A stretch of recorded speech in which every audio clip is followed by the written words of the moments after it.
ಗುರುವಂದನೆಯನ್ನ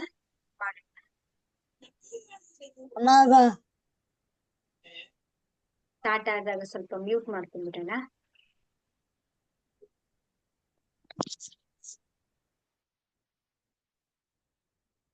ಗುರುರ್ ಬ್ರಹ್ಮ ಗುರುರ್ ವಿಷ್ಣು ಗುರುರ್ದೇವೋ ಮಹೇಶ್ವರಃ ಗುರು ಸಾಕ್ಷಾತ್ ಪರಬ್ರಹ್ಮ ತಸ್ಮೈ ಶ್ರೀ ಗುರುವೇ ನಮಃ. ತಸ್ಮೈ ಶ್ರೀ ಗುರುವೇ ನಮಃ. ತಸ್ಮೈ ಶ್ರೀ ಗುರುವೇ ನಮಃ. ರೇಖಿ ಮಾತೆಗೆ ಧನ್ಯವಾದಗಳು. ಬ್ರಹ್ಮ ವಿಷ್ಣು ಮಹೇಶ್ವರಿಗೆ ಧನ್ಯವಾದಗಳು. ನವ ದುರ್ಗೆಯರಿಗೆ ಧನ್ಯವಾದಗಳು. ನಿಮ್ಮೆಲ್ಲರ ತಂದೆ ತಾಯಿಯರಿಗೆ ಪರಿವಾರದವರಿಗೆ ಧನ್ಯವಾದಗಳು. ನಿಮ್ಮೆಲ್ಲರ ಕುಲದೇವತೆ ಕುಲದೇವರುಗಳಿಗೆ ಧನ್ಯವಾದಗಳು. ಎಲ್ಲ ಗುರುಗಳಿಗೆ ಸದ್ಗುರುಗಳಿಗೆ ಸಾಧು ಸಂತರಿಗೆ ಋಷಿ ಮುನಿಗಳಿಗೆ ಧನ್ಯವಾದಗಳು. ಬ್ರಹ್ಮಾಂಡದ ಇರುವಂತ ಎಲ್ಲ ದಿವ್ಯ ಶಕ್ತಿಗಳಿಗೆ ಹಾಗೂ ನಮ್ಮ ಜೊತೆಲಿರುವಂತ ದಿವ್ಯ ಶಕ್ತಿಗಳಿಗೆ ಧನ್ಯವಾದಗಳು. ಅವರ ಆಶೀರ್ವಾದ ಕರುಣೆ ಕೃಪೆ ಸದಾ ಯಾವಾಗ್ಲೂ ನಮ್ಮೆಲ್ಲರ ಮೇಲೆ ಹೀಗೆ ಇರಲಿ ಅಂತೇಳಿ ನಾವು ಪ್ರಾರ್ಥನೆಯನ್ನ ಮಾಡ್ಕೊಳ್ಳೋಣ. ನನ್ನೊಳಗಿನ ಆತ್ಮ ಪರಮಾತ್ಮನಿಂದ ನಿಮ್ಮೊಳಗಿರುವಂತ ಎಲ್ಲರ ಆತ್ಮ ಪರಮಾತ್ಮನಿಗೆ ಧನ್ಯವಾದಗಳು.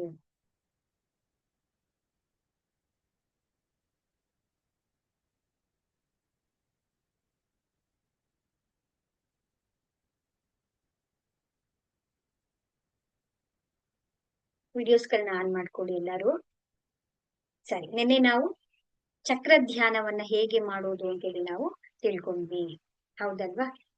ನಮ್ಮ ಎಲ್ಲ ರೀತಿಯ ನಮ್ಮ ಸಕ್ಸಸ್ ಆಗಿರ್ಬೋದು, ನಮ್ಮ ಸ್ಥಿರತೆ ಆಗಿರ್ಬೋದು, ನಮ್ಮ ಫೈನಾನ್ಷಿಯಲಿ ಆಗಿರ್ಬೋದು, ನಮ್ಮ ಮೆಂಟಲ್ ಎಬಿಲಿಟಿ ಆಗಿರ್ಬೋದು, ನಮ್ಮ ಎಮೋಷನ್ಸ್ ಗಳಾಗಿರ್ಬಹುದು, ಪ್ರತಿಯೊಂದನ್ನು ಕೂಡ ನಾವು ಧ್ಯಾನವನ್ನ ಮಾಡ್ತಾ ಮಾಡ್ತಾ ಮಾಡ್ತಾ ನಮ್ಮಲ್ಲಿ ಪರಿವರ್ತನೆಗಳಾಗ್ತಾ ಬರುತ್ತೆ. ಸೊ ನಮ್ಗೆ ಇವಾಗ ಎನರ್ಜಿ ಸೆಂಟರ್ಸ್ ಗಳಲ್ಲಿ ನಮ್ಮ ಆಭಾ ಮಂಡಲ ಇರುತ್ತೆ ಅನ್ನೋದು ನಮ್ಗೆ ಗೊತ್ತಾಗಿದೆ. ನಮ್ಮ ಆಭಾ ಮಂಡಲ ಅದ್ರ ಕೆಲಸ ಏನ್ ಮಾಡುತ್ತೆ ಅಂದ್ರೆ, ಅದು ನೆಗೆಟಿವ್ ಆಗಿದ್ರೆ ನೆಗೆಟಿವ್ಸ್ ಗಳನ್ನ ಅಟ್ರಾಕ್ಷನ್ ಮಾಡುತ್ತೆ, ಪಾಸಿಟಿವ್ ಆಗಿದ್ರೆ ಸಕಾರಾತ್ಮಕವಾಗಿದ್ರೆ ಅದು ಸಕಾರಾತ್ಮಕತೆಯನ್ನ ಅಟ್ರಾಕ್ಷನ್ ಮಾಡುತ್ತೆ. ಅದು ವಸ್ತುಗಳಾಗಿರ್ಬೋದು, ಯಾವುದಾದ್ರೂ ಆಗಿರ್ಬೋದು. ನಾನು ನಿಮ್ಗೆ ಆಲ್ರೆಡಿ ಗ್ರೂಪ್ ಅಲ್ಲಿ ನಾನು ಕಳ್ಸಿಕೊಟ್ಟಿದ್ದೀನಿ. ಅದರದೇ ಆದಂತ ಒಂದು ವೈಬ್ರೇಷನ್ಸ್ ಕೂಡ ಇದ್ದೇ ಇರುತ್ತೆ. ಹಾಗಾಗಿ ನಾವೇನ್ ಮಾಡ್ಬೇಕು ಅಂತ ಹೇಳಿದ್ರೆ, ನಾವು ಯಾವಾಗ್ಲೂ ಸಕಾರಾತ್ಮಕವಾಗಿ ಯೋಚನೆ ಮಾಡ್ಬೇಕಾಗತ್ತೆ. ಸೊ ನಾವೇನ್ ಮಾಡ್ತೀವಿ ಅಂತ ಹೇಳಿದ್ರೆ, ಫಸ್ಟ್ ನಮ್ಗೆಲ್ಲರಿಗೂ ಏನಿಷ್ಟ? ಸಕ್ಸಸ್ ಬಂದ್ಬಿಡ್ಬೇಕು ಅಲ್ವಾ? ಹೇಗೆ ನಮ್ಗೆ ಹಣ್ಣು ಇಷ್ಟ, ಹಣ್ಣು ತಿನ್ಬೇಕು, ಹಣ್ಣು ಬೇಕು, ನಮ್ಗೆ ಹಣ್ಣಿನ ರುಚಿಯನ್ನ ಸವಿಬೇಕು ಅನ್ನೋದು ಪ್ರತಿಯೊಬ್ಬರಿಗೂ ಇಷ್ಟ ಇರುತ್ತೆ ನಮ್ಗೆ ಅಲ್ವಾ? ಸಕ್ಸಸ್ ಅನ್ನೋ ಫ್ರೂಟ್ಸ್ ಅನ್ನ ನಾವು ತಿನ್ಬೇಕು ಅಂತ ಹೇಳಿ. ಆದ್ರೆ ಆ ಹಣ್ಣು ಎಲ್ಲಿಂದ ಬರ್ಬೇಕು? ಅದರ ರೂಟ್ ಎಲ್ಲಿದೆ ಅಂತ ಹೇಳಿದ್ರೆ, ಫಸ್ಟ್ ಅದಕ್ಕೆ ಏನ್ ಬೇಕು ಹೇಳಿ? ಅದಕ್ಕೆ ಭೂಮಿ ಬೇಕು, ಫಲವತ್ತಾದ ಭೂಮಿ ಬೇಕು ಅದಕ್ಕೆ. ಆ ಭೂಮಿನಲ್ಲಿ ನಾವು ಸೀಡ್ಸ್ ಅನ್ನ ಹಾಕ್ಬೇಕು, ಹೌದಲ್ವಾ? ಅದನ್ನ ಹಾಕಿದ್ರೆ ಫಸ್ಟ್ ಭೂಮಿ ಇದ್ರೆ, ಭೂಮಿಗೆ ನಾವ್ ಏನೇನ್ ಬೇಕು ಎಲ್ಲ ಗಳನ್ನ ನಾವು ಕೊಡ್ತಾ ಬಂತು, ಅದಕ್ಕೆ ಏನೇನ್ ಬೇಕು ಎಲ್ಲ ಸಫಲತೆಗಳನ್ನ, ಅದಕ್ಕೆ ಅನುಕೂಲಗಳನ್ನ ಕೊಡ್ತಾ ಬಂತು ಅಂತ ಹೇಳಿದ್ರೆ ಫ್ರೂಟ್ಸ್ ಬರುತ್ತೆ,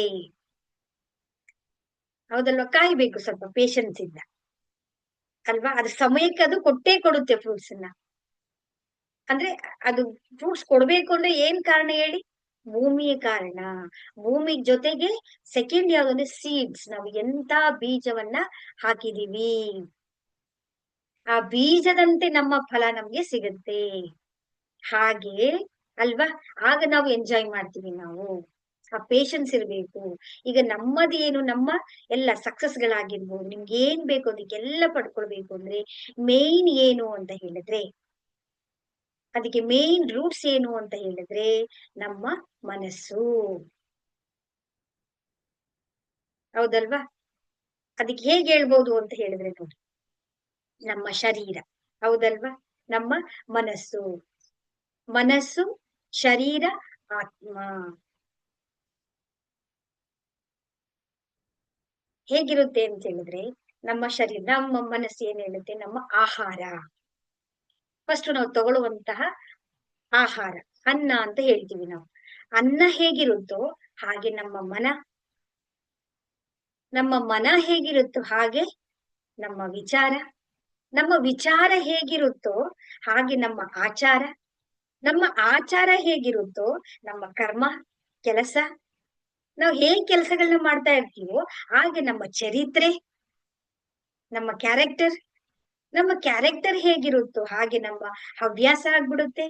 ಹವ್ಯಾಸದಿಂದ ನಾವು ಕೆಲಸ ಮಾಡ್ತೀವಿ, ಕೆಲಸದಿಂದ ನಮ್ಗೆ ರಿಸಲ್ಟ್ ಸಿಗುತ್ತೆ. ಸಿಗ್ಲೇಬೇಕಲ್ವಾ? ಅಂದ್ರೆ ನಾವ್ ಎಲ್ಲಿ ಕೆಲಸ ಮಾಡ್ಬೇಕು ಹೇಳಿ ಫಸ್ಟು? ನಮ್ಮ ಅನ್ನ. ಅನ್ನ ಅಂತಂದ್ರೆ ಏನು ಅಂದ್ರೆ ನಾವ್ ಏನ್ ತಿಂತಾ ಇದೀವಿ, ಮೂಲ ರೂಟ್ ಎಲ್ಲದಕ್ಕೂ ಕಾರಣ ನಾವು ಊಟ ಮಾಡ್ತಾ ಇರುವಂತಹ ಅನ್ನವೇ ಕಾರಣ. ನಾವ್ ಏನ್ ತಿಂತಾ ಇದೀವಿ, ಹೊಟ್ಟೆಗೆ ಏನ್ ಕೊಡ್ತಾ ಇದೀವಿ ನಾವು? ಯೋಚನೆ ಮಾಡಿ. ನಮ್ಮ ಎನರ್ಜಿ ಸೆಂಟರ್, ನಮ್ಮ ಆಭಾಮಂಡಲ, ನಮ್ಮ ವಿಚಾರ, ಆಚಾರ, ಮನಸ್ಸು, ಎನರ್ಜಿ ಎಲ್ಲ ಬರೋದು ಎಲ್ಲಿಂದ? ಇಲ್ಲಿಂದ ಶುರು ಆಗುತ್ತೆ ನಮ್ಗೆ. ನಾವ್ ಏನ್ ಮಾಡ್ತಾ ಇದೀವಿ? ನಮ್ಮ ಆಹಾರದ ಕಡೆಗೆ ನಾವು ಗಮನ ಕೊಡ್ತಾ ಇದೀವಾ? ಫ್ರೆಶ್ ಫ್ರೂಟ್ಸ್ ತಿನ್ಬೇಕು, ಎಲ್ಲರಿಗೂ ಗೊತ್ತಿದೆ. ತರಕಾರಿ ತಿನ್ಬೇಕು, ಹಣ್ಣುಗಳನ್ನ ತಿನ್ಬೇಕು, ಹಸಿ ಪದಾರ್ಥಗಳನ್ನ ತಿನ್ಬೇಕು, ಸೊಪ್ಪುಗಳನ್ನ ತಿನ್ಬೇಕು. ಯಾರಿಗ್ ಗೊತ್ತಿಲ್ಲ ಹೇಳಿ ಏನ್ ತಿನ್ಬಾರ್ದು ಅಂತ? ಎಲ್ಲರಿಗೂ ಗೊತ್ತಿದೆ. ಆದ್ರೆ ನಾವನ್ನ ಪಾಲನೆ ಮಾಡ್ತಾ ಇದೀವಾ? ಎಷ್ಟು ಪಾಲನೆ ಮಾಡ್ತಾ ಇದೀವಿ? ಯೋಚನೆ ಮಾಡ್ಬೇಕಲ್ವಾ ನಾವು? ಆಗ ಹಿಂದಿನ ನಮ್ಮ ಹಳೆ ಕಾಲದಲ್ಲಿ ಕೇಳಿದ್ರೆ ಅನ್ನ ತಿನ್ನೋಕೆ ಅವರು 1 ವರ್ಷ 2 ವರ್ಷ ಕಾಯ್ತಾ ಇದ್ರು. ಹಬ್ಬ ಹರಿದಿನಗಳಲ್ಲಿ ಮಾತ್ರ ಅನ್ನವನ್ನ ಊಟ ಮಾಡ್ತಾರೆ. ಅವಾಗ ಊಟಕ್ಕೆ ಅನ್ನ ತಿನ್ನೋ, ಇವತ್ತೇನಿದೆ ಊಟಕ್ಕೇನ್ ಬರ ಇಲ್ಲ. ಮದ್ವೆಗ್ ಹೋದ್ರು, ಫಂಕ್ಷನ್ ಹೋದ್ರು, ಪಾರ್ಟಿಗ್ ಹೋದ್ರು, ಬರ್ತ್ಡೇಗ್ ಹೋದ್ರು, ನಾಮಕರಣಕ್ ಹೋದ್ರು, ಎಲ್ಲಾ ಕಡೆನೂ ಅನ್ನ ಅನ್ನ, ಊಟ ಊಟ ಊಟ ಊಟ. ಹೋಟೆಲ್ಗೆ ಹೋಗ್ಬೇಕು, ನಿಮ್ಗೆ ಇಷ್ಟ ಬಂದಂತ ತಿನ್ಬಹುದು, ಸ್ವಿಗ್ಗಿ ಇದೆ, ಆರ್ಡರ್ ಮಾಡ್ಬೋದು. ನಿಮ್ ಬಟನ್ ಒತ್ತಿದ ತಕ್ಷಣ ನಿಮ್ ಮನೆಗೆ ಏನ್ ಬಂದದ್ ಬೀಳುತ್ತೆ ಅಲ್ವಾ? ಏನ್ ಬೇಕ್ ಹೇಳಿ ಎಲ್ಲ ಬಂದು ನಿಮ್ಮ ಮುಂದೆ ಬಂದು ಹಾಜರಾಗಿರುತ್ತೆ. ಅಷ್ಟು ಟೆಕ್ನಾಲಜಿ ಮುಂದೆ ಹೋಗಿದೆ. ಆದ್ರೆ ಆ ಟೆಕ್ನಾಲಜಿಗಳ ನಡುವೆ ನಾವೇನೋಗಿದೀವಿ, ಕಳೆದೋಗಿದೀವಿ. ನಮ್ಮ ಆಹಾರ ಪದ್ಧತಿಯನ್ನ ನಾವು ಖಂಡಿತವಾಗ್ಲೂ ನಾವು ಬದಲಾವಣೆ ಮಾಡ್ಕೊಳ್ಳೇಬೇಕಿದೆ. ಸಕ್ಸಸ್ ಬೇಕಾ? ಚಾಯ್ಸ್ ಇಲ್ಲ ಇಲ್ಲಿ. ಸಕ್ಸಸ್ ಬೇಕು ಅಂತ ಹೇಳಿದ್ರೆ ಇದೆಲ್ಲ ಫಾಲೋ ಮಾಡ್ಲೇಬೇಕು. ಆರೋಗ್ಯ ಬೇಕಾ? ಮಾಡ್ಲೇಬೇಕು. ಬೇಡ್ವಾ? ನಾನು ಬಡವನಾಗೇ ಇರ್ತೀನಿ, ಇಲ್ಲ ನಾನು ನಾರ್ಮಲ್ ಆಗೇ ಇರ್ತೀನಿ. ತಿನ್ನು, ಊಟ ಮಾಡು, ನಿದ್ದೆ ಮಾಡು, ತಿನ್ನು, ಊಟ ಮಾಡು, ನಿದ್ದೆ ಮಾಡು. ಪ್ರಾಣಿಗಳು ಮಾಡುತ್ತಲ್ವಾ? ನಮಗೂ ಅವ್ರಿಗೂ ಏನ್ ವ್ಯತ್ಯಾಸ ಇದೆ? ಪರಮಾತ್ಮ ನಮ್ಮನ್ನ ಸೃಷ್ಟಿ ಮಾಡಿದಾನೆ ಅಂತ ಹೇಳಿದ್ರೆ ಅದಕ್ಕೊಂದು ಉದ್ದೇಶ ಇದೆ ಅಲ್ವಾ? ಒಂದು ಉದ್ದೇಶ ಇದೆ ಅಲ್ವಾ? ನಿಮ್ಮಿಂದ ನೀವ್ ಇಲ್ಲಿಗೆ ಬಂದಿದ್ದೀರಾ ಅಂತ ಹೇಳಿದ್ರೆ ಅರ್ಥ ಮಾಡ್ಕೊಳ್ಳಿ. ಬರೀ ನಿಮ್ಮ ಸಮಸ್ಯೆಗಳಿಗೋಸ್ಕರ ಅಲ್ಲ, ನಿಮ್ಮಿಂದ ಸಾವಿರಾರು ಜನರ ಪರಿವರ್ತನೆ ಆಗ್ಬೇಕು ಅನ್ನೋದು ಆ ಪರಮಾತ್ಮನ ಉದ್ದೇಶ ಇದೆ. ಒಂದು ದಾರಿ ಅಷ್ಟೇ ಇದು. ಇಲ್ಲಿ ಬಂದು ಸೇರೋದಿಕ್ಕಷ್ಟೇನೆ ನಿಮ್ಗೆ. ನಿಮ್ಮ ಸಮಸ್ಯೆಗಳ ನಡುವೆ ನೀವು ಸಾವಿರಾರು ಜನಕ್ಕೆ ನೀವು ದಾರಿದೀಪ ಆಗ್ಬೇಕು ಅಂತಾನೆ ಪರಮಾತ್ಮ ನಿಮ್ಮನ್ನ ಇಲ್ಲಿಗೆ ಕರ್ಕೊಂಡ್ ಬಂದಿದ್ದಾನೆ. ನಮ್ಮ ಆಹಾರ ಪದ್ಧತಿಗಳು ನಾವೇನ್ ಮಾಡ್ಬೇಕು? ಬದಲಾವಣೆ ಮಾಡ್ಕೊಳ್ಳೇಬೇಕು. ಹಿಂದಿನ ಕಾಲದಲ್ಲಿ ಎಷ್ಟು ಸಿಸ್ಟಮ್ ಇತ್ತು ಹೇಳಿ? ಬೇಗ ಹೇಳೋರು, ಬೇಗ ಮಲಗ್ತಾ ಇದ್ರು. ಇವತ್ ನಾವೇನ್ ಮಾಡ್ತಾ ಇದೀವಿ? ಯಾವಾಗ ಮೊಬೈಲ್ ಬಂತು, ಟಿವಿ ಬಂತು, ಮೊಬೈಲ್ ಬಂದಾಗಂತೂ ನಮ್ಮ ಜೀವನನೇ ಅಸ್ತವ್ಯಸ್ತ ಆಗ್ಬಿಟ್ಟಿದೆ. ಮೊಬೈಲ್ ಇರೋದು ಅಷ್ಟೇ ನಮ್ಗೆ ಅಡ್ವಾಂಟೇಜ್ಗಳು ಆಗ್ತಾ ಇದೆ, ಅಷ್ಟೇ ಡಿಸ್ಅಡ್ವಾಂಟೇಜಸ್ ಗಳು ಕೂಡ ನಮ್ಗೆ ಆಗ್ತಾ ಇದೆ. ಮೊಬೈಲ್ ಇಂದ ನಾವು ಇಲ್ಲೇ ಕೂತಿದ್ರೆ ಪ್ರತಿಯೊಂದು ಜ್ಞಾನವನ್ನ ನಾವು ತಿಳ್ಕೋಬಹುದು. ಮೊಬೈಲ್ ಇಂದ ಇವತ್ತು ಎಂತೆಂತ ನಮ್ಗೆ ಅನುಕೂಲಗಳಿದೆ ಅಲ್ವಾ? ಆದ್ರೆ ನಾವ್ ಅದನ್ನ ಏನ್ ಮಾಡ್ತಾ ಇದೀವಿ? ರೀಲ್ಸ್ ನೋಡ್ತಾ ಇದೀವಿ. ಅನ್ವಾಂಟೆಡ್ ಏನ್ ಬೇಡ ನಮ್ಗೆ ಅದೆಲ್ಲವನ್ನು ಕೂಡ ನಾವು ನೋಡ್ತಾ ನೋಡ್ತಾ ನೋಡ್ತಾ ಇವತ್ತು ಎಲ್ಲರ ಮೈಂಡ್ಗಳು ಎಷ್ಟು ಕಲುಷಿತ ಆಗಿದೆ ಅಂತ ಹೇಳಿದ್ರೆ, ತಂದೆ ತಾಯಿ ನಾವೇ ಮೊಬೈಲ್ ನೋಡ್ಕೊಂಡು ಕೂತ್ಕೊಂಡಿರ್ತೀವಿ, ಮಕ್ಕಳನ್ನ ಮಾತ್ರ ಓದಿ ಅಂತ ಹೇಳ್ತೀವಿ. ಹೇಗ್ ಸಾಧ್ಯ? ನಾವು ಸೀರಿಯಲ್ ನೋಡ್ತಾ ಇರ್ತೀವಿ, ಮಕ್ಕಳು ಮಾತ್ರ ಓದ್ಕೊಳ್ಳಿ ಅಂದ್ರೆ ಮಕ್ಕಳಿಗೆ ಹೇಗ್ ಓದ್ಕೊಳಕ್ ಸಾಧ್ಯ? ಈಗ ನಾವು ಮಾತ್ರ ಎಂಜಾಯ್ ಮಾಡ್ತಿರ್ತೀವಿ, ಸೀರಿಯಲ್ ನೋಡ್ತೀವಿ, ರೀಲ್ಸ್ ಮಾಡ್ತಿರ್ತೀವಿ, ಸ್ಟೇಟಸ್ ಗಳು ನೋಡ್ತಾ ಇರ್ತೀವಿ, ಮಗುನ್ ಮಾತ್ರ ಹಾರ್ಡ್ ವರ್ಕ್ ಮಾಡು ಅಂತ ಹೇಳಿದ್ರೆ ಹೇಗ್ ಮಾಡ್ತವೆ ಮಕ್ಕಳು? ಅಲ್ವಾ? ನಾವ್ ಎಷ್ಟು ಬದಲಾವಣೆ ಆಗ್ಬೇಕಾಗಿದೆ ನೋಡಿ ಅಲ್ಲಿ. ಫಸ್ಟ್ ಆಹಾರದಲ್ಲಿ ಬದಲಾವಣೆ ಮಾಡ್ಕೊಳ್ಳಿ. ಪ್ಯಾಕೆಟ್ ಫುಡ್ ಗಳಾಗ್ಬೋದು. ಮೊದಲು ಸಕ್ಕರೆ ತಿನ್ಬೇಡಿ, ಮೈದಾ ತಿನ್ಬೇಡಿ, ಮೈದಾದಿಂದ ಮಾಡಿರೋ ಎಲ್ಲಾ ಐಟಮ್ಸ್ ಗಳು ಸಕ್ಕರೆ ಮೇನ್ ನಮ್ಮ ಪಾಯ್ಸನ್, ಫಸ್ಟ್ ಪಾಯ್ಸನ್ ಅಂತಾನೆ ಕರೀತಾರೆ ನಮ್ಗೆ. ಕಾಫಿ ಟೀ ಅನ್ನ ಯಾರು ಕುಡಿಬೇಡಿ. ಅದು ನಾನ್ ಹೇಳ್ತಾ ಇರೋ ಮಾತಲ್ಲ, ಇಸ್ ರಿಸರ್ಚ್ಡ್ ಆಗಿದೆ. ದಯವಿಟ್ಟು ಎಲ್ಲರೂ ಕಾಫಿ ಟೀ ಹಾಲು ಬೇಯಿಸಲಿರುವಂತ ಪದಾರ್ಥಗಳನ್ನ ಕ್ವಿಟ್ ಮಾಡ್ತಾ ಬನ್ನಿ. ಹಿಂದೆ ಸಿಗ್ತಾ ಇದ್ದಂತಹ ಪ್ಯೂರಿಟಿ ಇರುವಂತಹ ಹಾಲು ನಮ್ಗೆ ಇವಾಗ ಸಿಗ್ತಾ ಇಲ್ಲ ನಮ್ಗೆ. ಹಾಗಾಗಿ ಕಾಫಿ ಟೀ ಬದಲು ನನಗೆ ಮತ್ತೊಂದು ಗುರುದಕ್ಷಿಣೆ ಯಾವುದು ನಿಮ್ ಕಡೆಯಿಂದ ಅಂತ ಹೇಳಿದ್ರೆ, ನೀವು ಕಾಫಿ ಟೀಯನ್ನ ಬಿಡ್ಬೇಕು.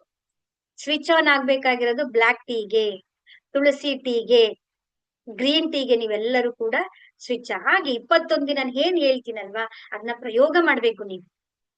ನಿಮ್ಗೆ ಎಲ್ಲಿ ಗ್ಯಾಸ್ಟ್ರಿಕ್ ಇರುತ್ತೆ, ಅಸಿಡಿಟಿ ಇರುತ್ತಾ ಚೆಕ್ ಮಾಡ್ಬೇಕು ನೀವು. ಅದ್ರ ಜೊತೆಗೆ ಸ್ವಲ್ಪ ಬೆಲ್ಲನ ಹಾಕೊಳ್ಳಿ ಲೈಟ್ ಆಗಿ. ಬೆಲ್ಲನೂ ಬರ್ತಾ ಬರ್ತಾ ನೀವು ಕೊನೆಗೆ ಬೆಲ್ಲದಿಂದ ನೀವು ಕ್ವಿಟ್ ಆಗ್ತೀರಾ. ಅದನ್ನು ಕೂಡ ಬಿಡ್ಬೇಕು. ಸಕ್ಕರೆ ಬೇರು ಕೂಡ ಒಂದೇ, ಬೆಲ್ಲದ ಬೇರು ಕೂಡ ಒಂದೇ. ಅರ್ಥ ಆಯ್ತಾ? ಹಾಗಾಗಿ ನೀವು ಅದನ್ನ ಕ್ವಿಟ್ ಮಾಡ್ತಾ ಬನ್ನಿ. ಮತ್ತೆ ಇನ್ನೊಂದೇನು ಅಂತ ಹೇಳಿದ್ರೆ, ಬೇಗ 6 ಗಂಟೆ ಒಳಗಡೆ ಊಟ ಮಾಡೋದನ್ನ ಅಭ್ಯಾಸ ಮಾಡ್ಕೊಳ್ಳಿ. 6 ಅಥವಾ 7 ಗಂಟೆ ಒಳಗಡೆ ನೀವು ಅಭ್ಯಾಸ ಮಾಡ್ಕೊಳ್ಬೇಕು. ಯಾಕೆ ಅಂತ ಹೇಳ್ತೀವಿ ನೋಡಿ. ಸಂಜೆ ನಾವು 6 ಗಂಟೆ ಒಳಗಡೆ ಊಟ, ಪ್ರಕೃತಿಯ ಜೊತೆಗೆ ನಾವು ಕನೆಕ್ಷನ್ ಆಗ್ಬೇಕು. ಪ್ರಕೃತಿ ಹೇಗೆ ವರ್ಕ್ ಮಾಡುತ್ತೋ ಹಾಗೆ ನಾವು ವರ್ಕ್ ಮಾಡ್ತಾ ಇದ್ದಾಗ ನಮ್ಮಲ್ಲಿ ಬದಲಾವಣೆಗಳು, ನಾವು ಆ ನೇಚರ್ ಜೊತೆಗೆ ನಾವು ಸಪೋರ್ಟಿವ್ ಆಗಿರ್ತೀವಿ. ನಾವು 6 ಗಂಟೆಗೆ ಊಟ ಮಾಡಿದಾಗ ನಾವು ತಗೊಳ್ಳುವಂತ ಊಟ ಡೈಜೆಷನ್ ಆಗೋದಿಕ್ಕೆ 3-4 ಅವರ್ಸ್ ಬೇಕಾಗುತ್ತೆ ನಮಗೆ. 6 ಅಂದ್ರೆ 7, 8, 9 ಗಂಟೆವರೆಗೆ ಅದೆಲ್ಲ ಚೆನ್ನಾಗಿ ಡೈಜೆಷನ್ ಆಗಿ ನಾವು ಆರಾಮ್ಸೆ ನಾವು 9-9:30 ಮಲಗ್ತು ಅಂತ ಹೇಳಿದ್ರೆ ಅದೇನಾಗುತ್ತೆ ಗೊತ್ತಾ, ಇಲ್ಲಿಂದ ಬೆಳಿಗ್ಗೆಯಿಂದ ನಾವು ನೆಕ್ಸ್ಟ್ 10 ಗಂಟೆಗೆ ನಾವು ತಿಂಡಿ ತಿಂತೀವಿ ಅಂತ ಇಟ್ಕೊಳ್ಳಿ. 10 ಗಂಟೆ 10:30 ನಾವು ಬ್ರೇಕ್ಫಾಸ್ಟ್ ಮಾಡ್ತೀವಿ ಅಂದ್ರೆ 16 ಗಂಟೆಗಳ ಕಾಲ ಉಪವಾಸ ಆಗುತ್ತೆ.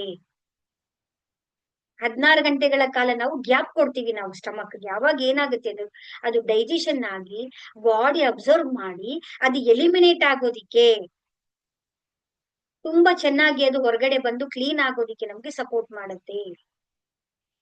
ನಮ್ಮ ಗಟ್ ಎಷ್ಟು ಕ್ಲೀನ್ ಆಗಿರುತ್ತೋ ನಮ್ಮ ಆರೋಗ್ಯ ಅಷ್ಟು ಚೆನ್ನಾಗಿರುತ್ತೆ. ಸೊ ಹಾಗಾಗಿ ಆದಷ್ಟು ಇನ್ನು ಮುಂದೆ ಸ್ವಲ್ಪ ಬೇಗ ಊಟ ಮಾಡ್ಕೊಳ್ಳೋದನ್ನ ಅಭ್ಯಾಸ ಮಾಡ್ಕೊಳ್ಳಿ. ಎಲ್ಲಾರ್ನು ಪರಿವರ್ತನೆ ಮಾಡಕ್ಕಾಗಲ್ಲ ಅಂದ್ರೆ ನೀವು ಪರಿವರ್ತನೆ ಆಗಿ. ಆರೋಗ್ಯ ಯಾರ್ದು? ನಮ್ಮದು ಅಲ್ವಾ? ಸಕ್ಕರೆ, ಪ್ಯಾಕ್ಡ್ ಫುಡ್, ಬೇಕರಿ ಐಟಮ್ಸ್ಗಳು, ಆಯಿಲ್ ಅಂತೂ ಕೇಳುವ ಹಾಗೆ. ಇವತ್ತು ಅಡಿಗೆ ನೋಡಿದ್ರೆ ಚಿತ್ರಾನ್ನ, ಉಪ್ಪಿಟ್ಟು, ದೋಸೆ, ಪಲಾವ್, ರೊಟ್ಟಿ, ಏನ್ ಬಿರಿಯಾನಿ ಕೇಳ್ಬೇಕಾ, ಪಿಜ್ಜಾ ಕೇಳ್ಬೇಕಾ, ಬರ್ಗರ್ ಏನ್ ಮಾಡಿದ್ರು ಆಯಿಲ್ ಆಯಿಲ್ ಆಯಿಲ್ ಆಯಿಲ್ ಇಲ್ಲದೆ ನಾವ್ ಯಾವ ರೆಸಿಪಿನೂ ಕೂಡ ನಾವು ಮಾಡ್ತಕ್ಕಾಗ್ತಾ ಇಲ್ಲ. ಅಂದ್ರೆ ನಾವ್ ಎಷ್ಟು ಎಣ್ಣೆನ ನಾವು ಕನ್ಸ್ಯೂಮ್ ಮಾಡ್ತಾ ಇದೀವಿ, ನಾವು ತಗೊಳ್ತಾ ಇರುವಂತ ಆಯಿಲ್ ಎಷ್ಟು ಪ್ಯೂರಿಟಿ ಇದೆ ಅನ್ನೋದು ನಮ್ಗೆ ಗೊತ್ತಿದ್ಯಾ? ನಮ್ಮ ಬಾಡಿಗೆ ಅಷ್ಟು ಆಯಿಲು ಕೂಡ ನಮ್ಗೆ ಬೇಕಾಗಿಲ್ಲ. ಸೊ ದಯವಿಟ್ಟು ಎಲ್ಲರೂ ಕೂಡ, ನಿಮ್ಗೆಲ್ಲರಿಗೂ ತಿಳಿದಿದೆ, ಯೂಟ್ಯೂಬ್ಗಳಲ್ಲೆಲ್ಲವೂ ಕೂಡ ತರಕಾರಿ ಜ್ಯೂಸ್ಗಳನ್ನ ನೋಡಿ ಸಕ್ಕರೆ ಹಾಕದೆ ಕುಡಿಬೇಕು, ಎಳನೀರನ್ನ ಕುಡೀರಿ. ಒಂದೊಂದಾಗಿ ಪರಿವರ್ತನೆಯನ್ನ ಮಾಡ್ಕೊಳ್ಳಿ. ಇದು ಫಸ್ಟ್ ಪಾಯಿಂಟ್. ನಮ್ಮ ಆಹಾರ ಪದ್ಧತಿಯನ್ನ ನಾವು ಚೇಂಜ್ ಮಾಡ್ಕೊಳ್ಬೇಕು. ಮತ್ತೆ ನಮ್ದು ನಮ್ಮ ಮನಸ್ಸಿಗೆ ನಾವೇನ್ ಮಾಡ್ಬೇಕು, ಧ್ಯಾನವನ್ನ ನಾವು ಕೊಡ್ಬೇಕು. ಧ್ಯಾನವನ್ನ ಮಾಡ್ತಾ ಮಾಡ್ತಾ ಬಂದಾಗ ನಮ್ಮಲ್ಲಿ ಪಾಸಿಟಿವ್ ಆಲೋಚನೆಗಳು ಬರುತ್ತೆ. ಈಗ ನಮ್ಮ ಹತ್ರ ಏನ್ ಬರ್ತಾ ಇದೆ ಹೇಳಿ? ನಾವೇನ್ ಮಾಡ್ತಾ ಇದೀವಿ? ನನ್ನ ಹತ್ರ ಇಲ್ಲ, ನನ್ ಮಗ ಮಾಡಲ್ಲ, ನನ್ ಮಗ ಹಣ ತಂದ್ಕೊಡಲ್ಲ, ನಾವು ಬಡತನದಲ್ಲಿದ್ದೀವಿ, ನಾವು ಮಿಡಲ್ ಕ್ಲಾಸ್ ಪೀಪಲ್ಲು, ನನ್ ಕೈಲಿ ಇದಾಗತ್ತಾ, ನಾನ್ ಗೆಲ್ಲಲ್ಲ, ನಾನ್ ಮಾಡಕ್ಕಾಗಲ್ಲ. ನಾವ್ ಹೇಳಿ ಈಗ ಏನೇನ್ ಮಾತಾಡ್ತಾ ಇದೀವಿ ನಾವು? ನನ್ ಮಗ ಸರಿ ಇಲ್ಲ, ನನ್ ಮಕ್ಳು ಸರಿ ಇಲ್ಲ, ನನ್ ಸೊಸೆ ಸರಿ ಇಲ್ಲ, ನನ್ ಹೆಂಡತಿ ಸರಿ ಇಲ್ಲ, ಅಡ್ಜಸ್ಟ್ ಮಾಡ್ಕೊಳಲ್ಲ, ಹೊಂದ್ಕೊಳಲ್ಲ. ನಾವ್ ಎಲ್ಲದ್ರಲ್ಲೂ ನೆಗೆಟಿವ್ ನೋಡ್ತಾ ಇದೀವಲ್ಲ. ಇಲ್ಲ ಇಲ್ಲ ಇಲ್ಲ ಅಂತ ಹೇಳಿದಾಗ ಇಲ್ಲಾದಂಗೆ ಆಗುತ್ತೆ ಅಲ್ವಾ? ನಾವ್ ಏನ್ ಮಾತಾಡ್ತಾ ಇದೀವಿ, ನಾವ್ ಏನ್ ಯೋಚನೆ ಮಾಡ್ತಾ ಇಲ್ಲ, ನಮ್ಮ ಆಲೋಚನೆ ಏನಾಗ್ತಾ ಇದೆ ನೋಡಿ. ನಾವು ಬರೀ ಫಿಸಿಕಲ್ ನಮ್ ಸೌಂದರ್ಯ ಬಹಿರಂಗದ ಸೌಂದರ್ಯವನ್ನ ನೋಡ್ತಾ ಇದೀವಿ. ನಾವು ಅಂತರಂಗದ ಒಳಗಡೆ ನಾವು ಏನು ನೋಡಿ ಇವತ್ತೇನ್ ಮಾಡ್ತೀವಿ, ಇಂಜಿನಿಯರಿಂಗ್ ಹೇಳ್ಕೊಡ್ತಾರೆ, ಡಾಕ್ಟರಿಂಗ್ ಹೇಳ್ಕೊಡ್ತಾರೆ, ಎಲ್ಲ ಹೇಳ್ಕೊಡ್ತಾರೆ. ಜೀವನದ ಬಗ್ಗೆ ಯಾರು ಹೇಳ್ಕೊಡ್ತಾ ಇದಾರೆ? ಜೀವನದ ಲೈಫ್ ಶಿಕ್ಷಣ ಎಲ್ಲಿ ನಡೀತಾ ಇದೆ ನಮ್ಗೆ ಇವತ್ತು?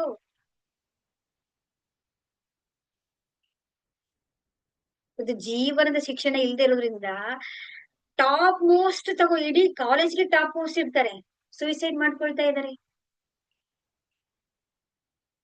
ಏನೇನು ಇಲ್ಲಪ್ಪ, ಇವತ್ ಚೆನ್ನಾಗಿರ್ತಾರೆ, ನಾಳೆ ಒಳಗಡೆ ಸತ್ತೋಗಿರ್ತಾ ಇದಾರೆ. ಹೇಗೆ ಹೇಗೆ ಇದೆಲ್ಲ ಆಗ್ತಾ ಇರೋದು? ಹ್ಮ್. ಗಿಲ್ಟಿ.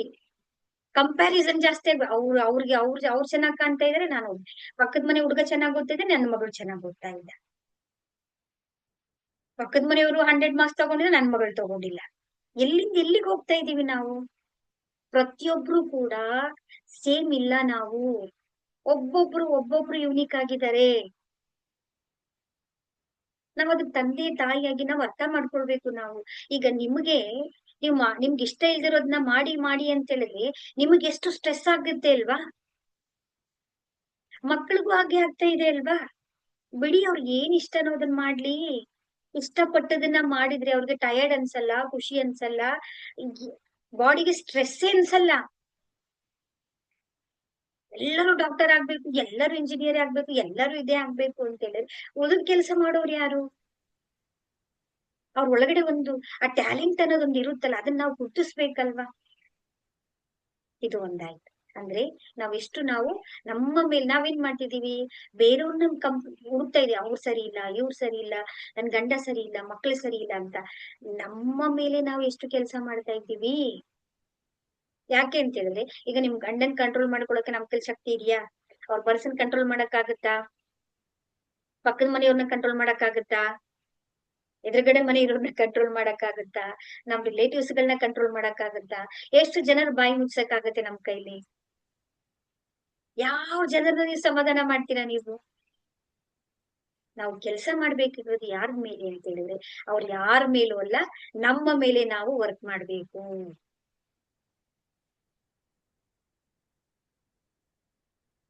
ನಮ್ಮ ಹವ್ಯಾಸಗಳಲ್ಲಿ ನಾವು ಬದಲಾವಣೆಗಳನ್ನ ಮಾಡ್ಕೊಳ್ಳೇಬೇಕಾಗಿದೆ.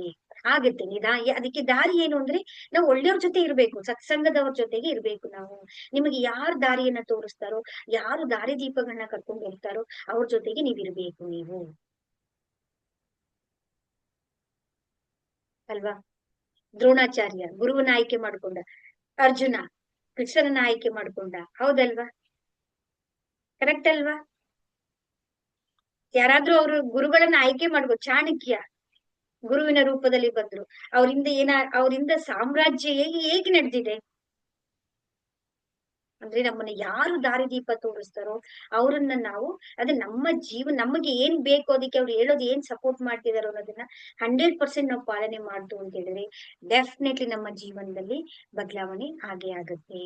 ಸೊ ಇದನ್ನೆಲ್ಲ ನಾವು ಫಾಲೋ ಮಾಡ್ತಾ ಬಂತು ಅಂತ ಹೇಳಿದ್ರೆ, ಒಂದು ನಮ್ಮ ಆಹಾರ, ನಮ್ಮ ವಿಚಾರಗಳು, ನಮ್ಮ ಹವ್ಯಾಸಗಳು, ಹಾಗೆ ನಾವು ಧ್ಯಾನವನ್ನ ಮಾಡ್ತಾ ಮಾಡ್ತಾ ಬಂತು ಅಂದ್ರೆ ಆಟೋಮ್ಯಾಟಿಕಲಿ ನಮ್ಮ ಎನರ್ಜಿ, ನಮ್ಮ ಆಭಾಮಂಡಲ, ನಮ್ಮ ಪಾಸಿಟಿವ್ ಪೀಪಲ್ಸ್ ಗಳೇ ಪಾಸಿಟಿವ್ ಎನರ್ಜಿ, ಪಾಸಿಟಿವ್ ಪರಿಸರ, ಪಾಸಿಟಿವ್ ನಮ್ಗೆ ಅಟ್ರಾಕ್ಷನ್ ಆಗ್ತಾ ಬರುತ್ತೆ. ಎಲ್ಲರೂ ಕೂಡ ನಮ್ಗೆ ಗೊತ್ತಿಲ್ದಾಗೆ ಒಬ್ರಿಂದ ನಮ್ಗೆ ಅಟ್ರಾಕ್ಷನ್ ಆಗ್ತಾ ಬರುತ್ತೆ. ಸೊ ಇನ್ನೊಂದು ಏನು ಅಂತ ಹೇಳಿದ್ರೆ, ಇದೆಲ್ಲ ನಮ್ಮ ಎನರ್ಜಿನ ನಾವು ರೈಸ್ ಮಾಡ್ಕೊಳಕಾಯ್ತು. ನಮ್ಮ ಮನೆಯ ಎನರ್ಜಿಯನ್ನ ನಮ್ಮ ಮನೆಯಲ್ಲೂ ಕೂಡ ಪಾಸಿಟಿವ್ ಆಗಿ ಇಟ್ಕೊಳ್ಬೇಕಲ್ವಾ? ಸದಾ ನಾವು ಎಷ್ಟು ಕಾಲ ನಾವು ಇರೋದೆಲ್ಲಿ? ಮನೆಯಲ್ಲೇ. ನಮ್ಮ ಸಮಯ ಎಲ್ಲವೂ ಮನೆಯಲ್ಲೇ ಇರುತ್ತೆ. ಆಗ ನಾವಿರುವ ಪರಿಸರ ಎಷ್ಟು ಚೆನ್ನಾಗಿರ್ಬೇಕು ಹೇಳಿ?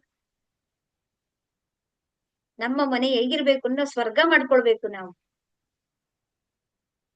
ಅಲ್ವಾ? ಅದು ನಾವೇನ್ ಮಾಡ್ತಾ ಇದೀವಿ ಇವತ್ತು? ಮನೆಯಲ್ಲಿ ಎಲ್ಲಾ ಜಗಳ, ಬೇಸರ, ದುಃಖ, ಸೀರಿಯಲ್ಗಳಲ್ಲೂ ಕಿತ್ತಾಟ, ಸೀರಿಯಲ್ಗಳಲ್ಲೂ ಫೈಟು, ಹೌದಲ್ವಾ? ಚೀಟಿಂಗು ಎಲ್ಲ ನೋಡ್ಕೊಂಡು ವೈಬ್ರೇಷನ್ಸ್ ಕೂಡ ಹಾಗೆ ಆಗ್ತಾ ಇದೆ. ಇರ್ಲಿ, ಅದನ್ನೆಲ್ಲ ಬದಲಾವಣೆ ಮಾಡ್ಕೊಳ್ಳೇಬೇಕಾದಂತ ಸಮಯ ಬಂದಿದೆ. ಹೆಚ್ಚಿಗೆ ಟಿವಿಗಳನ್ನ ನೋಡ್ಬೇಡಿ, ಹೆಚ್ಚು ನ್ಯೂಸ್ ಗಳನ್ನ ನೋಡ್ಬೇಡಿ, ಕೆಟ್ಟದನ್ನ ಯಾವುದನ್ನು ನೋಡ್ಬೇಡಿ. ಆಕ್ಸಿಡೆಂಟ್ಸ್ ಗಳಾಗಿರ್ಬಹುದು, ಯಾವ್ಗಳನ್ನು ನೋಡ್ತಾ ಬರ್ಬೇಡಿ. ನೋಡಿದಾಗ ಏನಾಗುತ್ತೆ ಅಂತ ಹೇಳಿದ್ರೆ ಅದು ವೈಬ್ರೇಷನ್ ನಮ್ಗೆ ಜಾಸ್ತಿ ಆಗ್ತಾ ಬರುತ್ತೆ. ಹಾಗಾಗಿ ಆದಷ್ಟು ಅವುಗಳೆಲ್ಲವನ್ನು ಕಡಿಮೆ ಮಾಡಿ, ಭಜನೆ ಮಾಡಿ, ಸಾಂಗ್ ಕೇಳಿ, ಮೆಡಿಟೇಷನ್ ಮಾಡಿ, ಬುಕ್ಸ್ ಗಳ ನಿಮ್ಮ ನಾಲೆಜ್ ಸಂಬಂಧಪಟ್ಟ ಹಾಗೆ ಬುಕ್ಸ್ ಗಳನ್ನ ಓದ್ತಾ ಬನ್ನಿ. ಹೌದಲ್ವಾ? ಮಾತಾಡಿ, ನಿಮ್ಮಲ್ಲಿ ಪರಿವರ್ತನೆಗಳಾಗ್ತಾ ಬರುತ್ತೆ. ಸೊ ನೆಕ್ಸ್ಟ್ ಈಗ ಮನೆಯಲ್ಲಿ ನಾವ್ ಏನ್ ಮಾಡ್ಬೇಕು ಅಂದ್ರೆ, ಸಮುದ್ರದ ಕಲ್ಲುಪ್ಪು ಬರುತ್ತಲ್ಲ, ಆ ಕಲ್ಲುಪ್ಪನ್ನ ತಗೊಳ್ಳಿ, ಮನೆಯನ್ನ ನೀವು ಒರೆಸುವಾಗೆಲ್ಲ ಒಂದು ಚಿಟಿಗೆ ಕಲ್ಲುಪ್ಪನ್ನ ಹಾಕೊಳ್ಳಿ, ಮನೆಯೆಲ್ಲ ಕ್ಲೀನ್ ಮಾಡ್ತಾ ಬನ್ನಿ. ಕಲ್ಲುಪ್ಪಿಗೆ ಅಷ್ಟೊಂದು, ಉಪ್ಪಿಗೆ, ಆ ಸಾಲ್ಟಿಗೆ ಅಷ್ಟೊಂದು ಪವರ್ ಇದೆ. ಯಾಕೆಂದ್ರೆ ಸಮುದ್ರ ಎಲ್ಲವನ್ನು ತನ್ನೊಳಗಡೆ ಕರಗಿಸಿಕೊಳ್ಳಿಸುವಂತ ಶಕ್ತಿ ಅದಕ್ಕೆ ಇರುತ್ತೆ. ಹಾಗಾಗಿ ಅದು ಒಂದು. ಮತ್ತೆ ಮನೆಯಲ್ಲಿ ನೀವೇನ್ ಮಾಡ್ಬೇಕು ಅಂದ್ರೆ, ಮನೆ ಎನರ್ಜಿಯಲ್ಲಿ ನೀವು ಹಳೆ ವಸ್ತುಗಳು, ಮುರಿದೋಗಿರೋ ವಸ್ತುಗಳು, ಡಸ್ಟ್ಗಳು, ಹಳೆ ಬಟ್ಟೆಗಳು, ನೀವು ಯೂಸ್ ಮಾಡದೇ ಇರುವಂತ, ನಾನು ಈ ವರ್ಷ ಮಾಡ್ತೀನಿ, ನಾಳೆ ಮಾಡ್ತೀನಿ, ಆಚೆ ನಾಳೆ ಮಾಡ್ತೀನಿ ತೆಗ್ದೇ ನೋಡಲ್ಲ ನಾವು. ಹೌದಲ್ವಾ? ಅದ್ ಹಾಗೆ ಇರುತ್ತೆ. ಅದು ಇದ್ದು ಇದ್ದು ಇದ್ದು ಇದ್ದು ಅದ್ ಹಾಗೆ ನೆಗೆಟಿವ್ಸ್ ಅಬ್ಸರ್ವ್ ಮಾಡ್ಕೊಳ್ತಾ ಬರ್ತಾ ಇರುತ್ತೆ. ಹಾಗಾಗಿ ಎಲ್ಲನೂ ಕೂಡ ದಿನದಿಂದ ದಿನದಿಂದ ಎಲ್ಲನೂ ಕೂಡ ಗುಜರಿಗೆ ಹಾಕ್ತಾ ಬನ್ನಿ, ಅಥವಾ ಅನಾಥಾಶ್ರಮದವ್ರಿಗೆ ದಾನ ಮಾಡ್ಬಿಡಿ. ನಿಮ್ಗೆ ಎಷ್ಟು ಅವಶ್ಯಕತೆಗಳು ಏನೇನಿದೆಯೋ ಅವುಗಳನ್ನ ಮಾತ್ರ ಇಟ್ಕೊಳ್ಳಿ. ನಾಳೆ ಮಾಡ್ತೀವಿ, ನಾಳೆ ಯೂಸ್ ಮಾಡ್ತೀವಿ, ನಾಳೆ ಯೂಸ್ ಮಾಡ್ತೀವಿ ಅಂತ ನಾವ್ ಯೂಸೇ ಮಾಡಲ್ಲ. ಆ ತರ ಪರಿಸ್ಥಿತಿಗಳಾಗಿ ಅವೆಲ್ಲವೂ ಕೂಡ ನೆಗೆಟಿವ್ ಎನರ್ಜಿಯನ್ನ ಅಬ್ಸರ್ವ್ ಮಾಡ್ಕೊಳ್ಳುತ್ತೆ. ಹಾಗಂತ ನಾಳೆ ಒಂದೇ ದಿನ ಕುತ್ಕೋಬೇಡಿ ಎಲ್ಲಾ ಕ್ಲೀನ್ ಮಾಡೋದಿಕ್ಕೆ, ಸಮಯ ತಗೊಳ್ಳಿ. ಆಮೇಲೆ ನಿಮ್ ಮನೆಯವ್ರು ನನ್ನ ಹುಡ್ಕೊಂಡ್ ಬರ್ತಾರೆ, ಯಾರಪ್ಪ ಹೇಳ್ದವ್ರು ಅಂತ ಹೇಳಿ. ಆಯ್ತಾ? ಆತರ ಕೆಲ್ಸ ಮಾಡ್ಬೇಡಿ. ಸಮಯ ತಗೊಂಡ್ ಎಲ್ಲಾನು ಕೂಡ ನಿಮ್ಮ ಟೈಮ್ಗೆ ಅನುಕೂಲಕ್ಕೆ ನೋಡ್ಕೊಂಡು ಎಲ್ಲಾನು ಕೂಡ ನೀವು ಕ್ಲೀನ್ ಮಾಡ್ಕೊಳ್ತಾ ಬನ್ನಿ. ಸರಿ, ನೆಕ್ಸ್ಟ್ ಇನ್ನೇನಾಯ್ತು ಅಂತ ಹೇಳಿದ್ರೆ, ನಾವು ಸ್ನಾನ ಮಾಡ್ಬೇಕಾದ್ರೆ ನಮ್ಮ ಆಭಾ ಮಂಡಲವನ್ನು ಕೂಡ ಶುದ್ಧಿ ಮಾಡ್ಕೊಳ್ಬೇಕಾದ್ರೆ, ಆ ಸ್ನಾನ ಮಾಡುವಂತ ನೀರಿಗೆ ಒಂದು ಚಿಟಿಗೆ ಕಲ್ಲುಪ್ಪನ್ನ ಹಾಕೊಳ್ಳಿ. ನೀವು ತಲೆಗೆ ಬೇಕಾದ್ರೆ ಹಾಕಿಲ್ಲ ಅಂದ್ರೂ ಪರವಾಗಿಲ್ಲ, ಈ ಕತ್ತಿಂದ ನೀವು ಹಾಕೊಬಹುದು. ನೀವು ವಿಜುವಲೈಸೇಷನ್ ಮಾಡಿ ನಕಾರಾತ್ಮಕ ಶಕ್ತಿಗಳೆಲ್ಲವೂ ಕೂಡ ಹೋಗ್ತಾ ಇದೆ ಅಂತ ಹೇಳಿ. ಯು ವಿಲ್ ಸಿ, ನೋಡಿ ನೀವು ಇದನ್ನ ಮಾಡಿ, ಗೊತ್ತಾಗುತ್ತೆ ನಿಮಗೆ. ಸರಿ, ನೆಕ್ಸ್ಟ್ ಇದೊಂದಾಯ್ತು. ನೆಕ್ಸ್ಟ್ ಮತ್ತೆ ನಾವು ಬಟ್ಟೆಗಳು ಹಾಕುವಂತ ಬಟ್ಟೆಗಳು, ಕಾಸ್ಟ್ಲಿ ಬಟ್ಟೆಗಳು, ರೇಷ್ಮೆಗಳು, ಸಿಲ್ಕ್ ಸೀರೆಗಳು ಅಂತ ಹೇಳಿ ನಾವೇನ್ ಮಾಡ್ತೀವಿ, ವಾಶ್ ಮಾಡಲ್ಲ ಅದನ್ನ.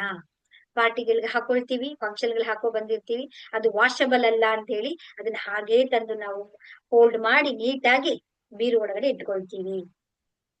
ಫಂಕ್ಷನ್ ಎಷ್ಟು ಜನ ಬಂದಿರ್ತಾರೆ, ಎಷ್ಟು ಜನ ನೋಡಿರ್ತಾರೆ, ಒಬ್ಬೊಬ್ರ ಎನರ್ಜಿ ಒಂದೊಂದ್ ಇರುತ್ತೆ ಅಲ್ವಾ. ಈಗ ಆಲ್ರೆಡಿ ನಮ್ಗೆ ಗೊತ್ತಾಗಿದೆ, ಒಂದೊಂದು ವಸ್ತು ಕೂಡ ವೈಬ್ರೇಷನ್ ಇಂದ ಅಟ್ರಾಕ್ಷನ್ ಮಾಡುತ್ತೆ. ಪಾಸಿಟಿವ್ ಇದ್ರೆ ಪಾಸಿಟಿವ್, ನೆಗೆಟಿವ್ ಇದ್ರೆ ನೆಗೆಟಿವ್ ನ ಅಟ್ರಾಕ್ಷನ್ ಮಾಡುತ್ತೆ ಅಂತ. ಆಗ ನಮ್ ಸೀರೆ ಅಟ್ರಾಕ್ಷನ್ ಮಾಡಿರಲ್ವಾ. ಸೊ ಅದನ್ನು ಕೂಡ ನಾವೇನ್ ಮಾಡ್ಬೇಕು ಅಂತ ಹೇಳಿದ್ರೆ, ವಾಶ್ ಮಾಡ್ಬೇಕು. ನೋಡ್ಕೊಳ್ಳಿ ಅದನ್ನ ಯಾವ ರೀತಿ ವಾಶ್ ಮಾಡ್ಬೇಕು ಅಂತ. ವಾಶ್ ಮಾಡಕ್ ಆಗಿಲ್ಲ ಅಂದ್ರೆ ಒಂದು ಬೌಲಿಗೆ ಸಮುದ್ರದ ನೀರ್ ತಗೊಳ್ಳಿ. ಆ ನೀರ್ಗೆ ಒಂಚೂರು ಕಲ್ಲುಪ್ಪನ್ನ ಹಾಕಿ, ಸಮುದ್ರದ ನೀರಿದೆ ಸಮುದ್ರದ ನೀರನ್ನ ಒಂದ್ ಸ್ವಲ್ಪ ಹಾಕಿ, ಅದಕ್ಕೆ ಆಪ್ಷನ್ಸ್ ಯಾವ್ದಾದ್ರು ಮಾಡ್ಕೋಬಹುದು ನೀವು. ಅದನ್ನ ಚಿಮುಕ್ಸಿ, ಸ್ವಲ್ಪ ಒಣಗಿಸಿ ನೋಡ್ಕೊಳ್ಳಿ, ಕಲರ್ ಡ್ಯಾಮೇಜ್ ಆಗುತ್ತಾ ಹೇಗೆ ಏನು ಅಂತ.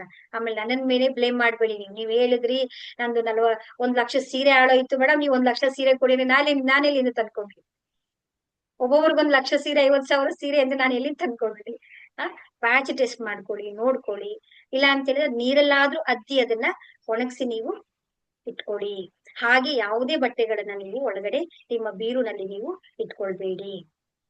ಇದೆಲ್ಲವನ್ನು ಸಣ್ಣ ಪುಟ್ಟದಾಗಿ ನೀವು ಫಾಲೋ ಮಾಡ್ತಾ ಬನ್ನಿ. ಆಗ ನಮ್ಗೆಲ್ಲರಿಗೂ ಕೂಡ ಒಳ್ಳೇದಾಗತ್ತೆ.